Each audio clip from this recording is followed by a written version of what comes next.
বিসমিল্লাহির রহমানির রহিম। প্রিয় সাংবাদিক ভাইরা, আপনাদের সামনে আমরা অনেক দুঃখ বেদনা নিয়ে আজকে দাঁড়িয়েছি। আপনাদের মাধ্যমে অনেক কিছুই বলা সম্ভব, করা সম্ভব। আপনারা চাইলে ভালো জিনিসগুলো তুলে ধরবেন, আমরা এটা বিশ্বাস করি। আমাদের যে বক্তব্যগুলা সুন্দর করে আমাদের শরীফুল আলম মেহেদী ভাই সুন্দর করে আপনাদের উপস্থাপনা করেছেন। আমরা বেশি সময় নেব না। আমরা আমাদের যে দাবিগুলা ভাই পেশ করেছেন, সেই দাবির জোর দাবি আমরা জানাই সেটা বাস্তবায়নের জন্য।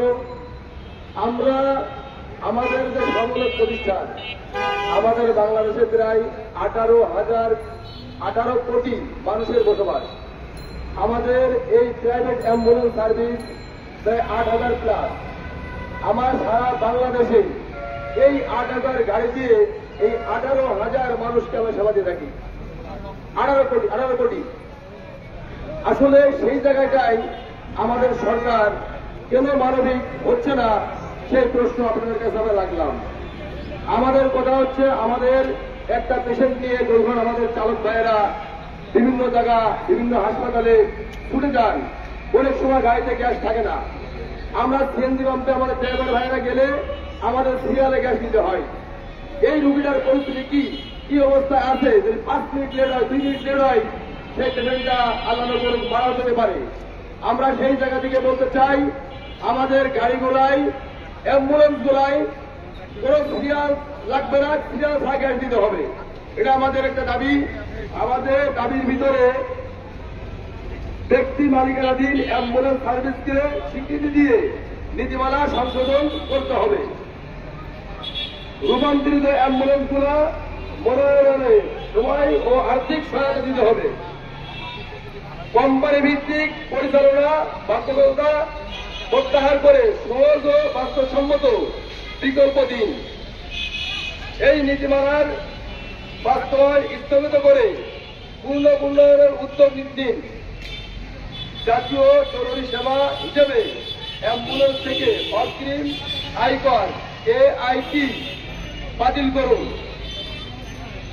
রিট পিটিশন 4723/2023 অনুযায়ী অ্যাম্বুলেন্সের ভাড়াচালিত নয় শর্ত বাতিল করুন। 24 ঘন্টা জাতীয় জরুরি সেবা অ্যাম্বুলেন্সের জন্য সকল ধরনের ফুয়েল গ্যাস নেওয়ার ব্যবস্থা করে দিন। আমাদের দাবিগুলো কিন্তু সবগুলোই চলছে এবং স্পষ্ট। আমরা এই সরকারকে সহযোগিতা করতে চাই। আপনারা জানেন, বিভিন্ন দুর্যোগে আমাদের এই প্রাইভেট অ্যাম্বুলেন্স গুলাই সর্বপ্রথম বিনামূল্যে সার্ভিস দিয়ে থাকে। আমরা সরকার কর্তৃপক্ষের কাছ থেকে কিন্তু কোনো কিছুই আমরা পাই না, কোনো সহায়তা পাই না। আমাদের চালক ভাইরা করোনাকালীন সময় যখন ছেলে বাবাকে ধরে নাই, ছেলে মাকে ধরে নাই, এরকমের বড় ইতিহাস আপনাদের জানা আছে। আপনাদের মাধ্যমে দেশবাসী জানে। আমাদের অ্যাম্বুলেন্সের সহকারী, অ্যাম্বুলেন্স চালক, অ্যাম্বুলেন্স মালিক, আমরা কিন্তু নির্দ্বিধায় সেই রুগী বহন করেছি, বিভিন্ন হাসপাতালে নিয়েছি, লাশগুলো আমরা নিজে হাতে দাফন করেছি। সেই ক্ষেত্রে আমাদের সরকারের পক্ষ থেকে আমাদের চালক ভাইদেরকে আসলে ফ্রির উত্তম ঘটনা করা দরকার ছিল, কিন্তু কোনো প্রকারই কোনো কিছু করে নাই। এটা হলো দুঃখের বিষয়।